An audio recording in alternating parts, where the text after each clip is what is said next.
না, আগে আমার গাছে হয়েছে বলে, আমার বাড়ির গাছে হয়েছে বলে আমি বলতে পারছি। তো এটা সাপাট বলে এটাকে, বেশিরভাগ গ্রামের লোকই চেনে।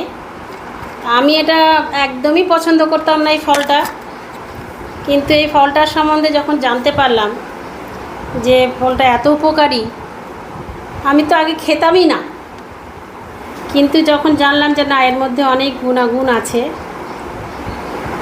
Vitamin A, vitamin C, calcium, iron, মানে অনেক কিছুই আছে। যেমন ধর, এটা খেলে চোখটা ভালো থাকবে, যেহেতু ক্যালসিয়াম আছে সেই জন্য হাড়ের জন্য উপকারী। ভিটামিন এ আছে সেই জন্যে চোখের জন্য বললাম। তারপরে আছে ভিটামিন সি, অ্যান্টিঅক্সিডেন্ট, রোগ প্রতিরোধ করার ক্ষমতা বাড়বে। তো অনেক কিছুই আছে। তো আপনারা এই ফলটা খাবে, যদি কারোর বাড়িতে থাকে তাহলে অবশ্যই খাবেন।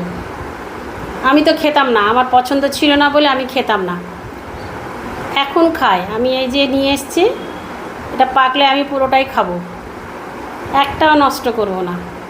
ওদের বলে না, দাঁত থাকতে দাঁতের মর্যাদা বুঝি না, ঠিক সেরকম আমার অবস্থা।